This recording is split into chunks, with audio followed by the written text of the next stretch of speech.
Hello guys! Nasa Bicol kami at sa bawat punta namin sa Bicol, kailangan namin magbiyahe kung saang parte ng aming lugar. At kailangan namin mag-rent ng sasakyan para kay Lord, hindi siya mahihirapan sa kung saan-saan pupunta. Oh, good ride. Ha? Good ride. Good drive? Good ride as well. Good road, yeah.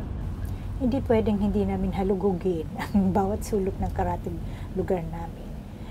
Kaya ito, nagbiyahe kami pero hindi namin alam kung nasaan kami. Pero ang ganda ng lugar. Do you wanna ask? No. Siyempre, hindi mawawala ang mga bata-batuta. Kailangan namin isama sila. O, dali. Say hi! Hi!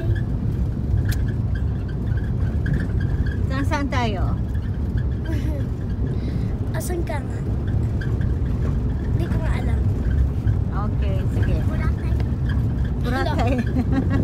Mami, yung ipin. Bye-bye. Bye.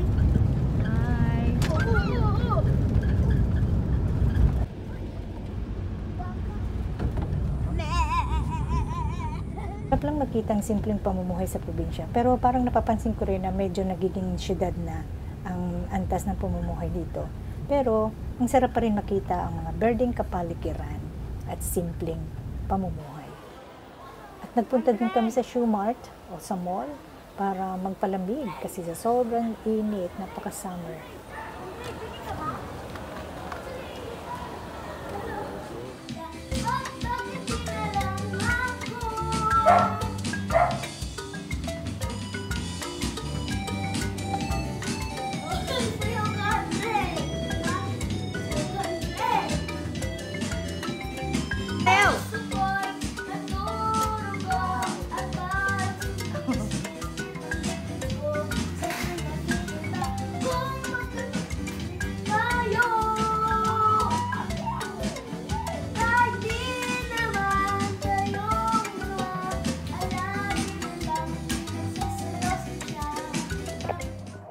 Ayan, bahamba kami. Ano ba yan? Kakapaligo lang namin.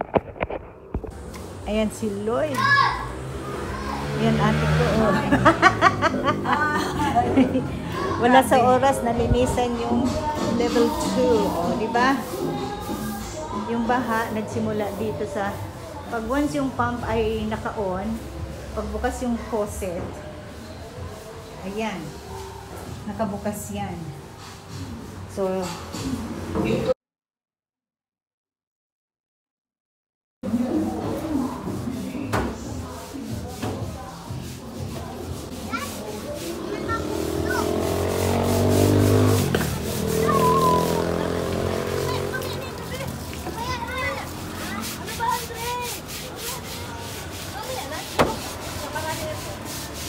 least, nalinisan ang balkon niya ng hindi oras. First time ko din makita na ganito ang itsura ng bahay. Sobrang init din dito kaya napaliguan din ang balkon at ang bahay. Sabi ng ate ko, at least daw nalinisan ulit ang second floor na ito. O, diba? Parang general cleaning ang nangyari.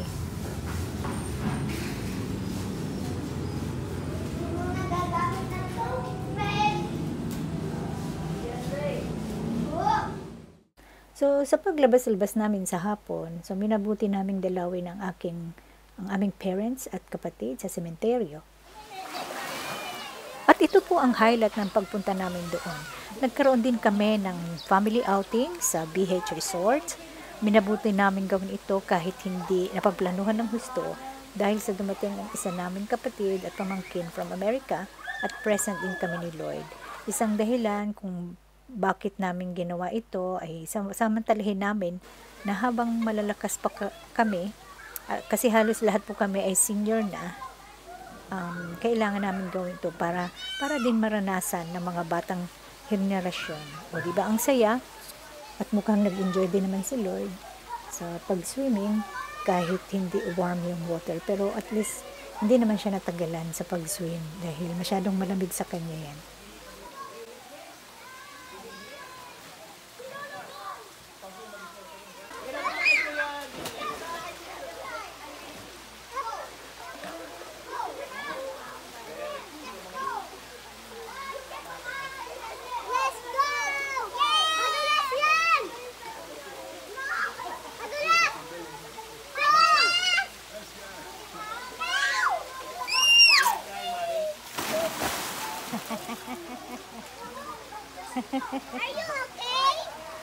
So, ito ang BH Resort. Actually, may mga villa sila. Narkila namin ng isang araw for 6,000. Tapos, may 2 pang kwarto na aircon. Pero magdadagdag kayo kung gagamitin yung kwarto na may aircon. Pero okay na siya.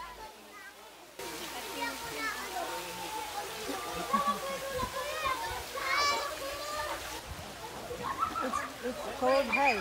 I'll scarf it.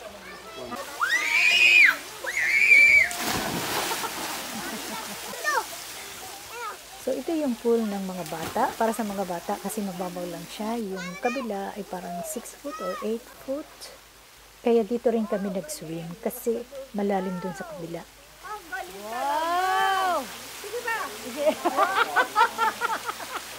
Ayaw mo dun? O ayan, nag-slide din ako para maranasan ko din. Sa sobrang bigat ko, okay naman.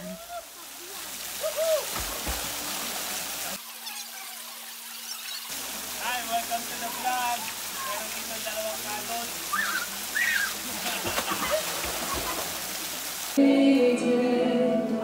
Jesus Christ.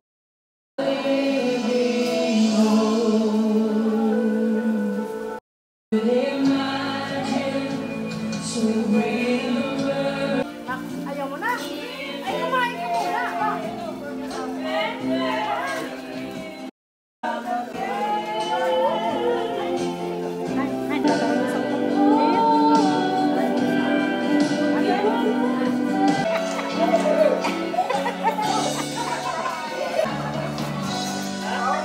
Ay, tapos na lang.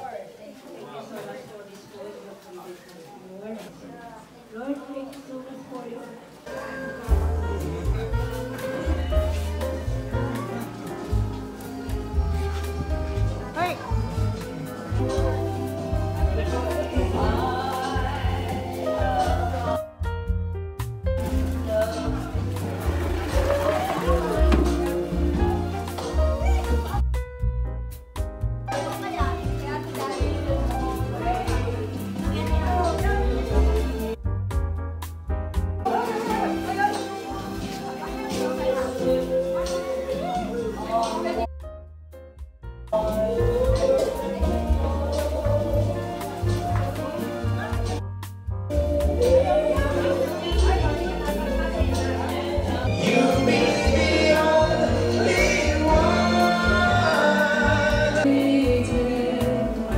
Jesus Christ, my living hope. Tanggal mo to, oh. Huwag mo galawin yung kamay ko.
Dito. Si Cynthia daw, may slide.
Ayan na.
Salamat po, Lord.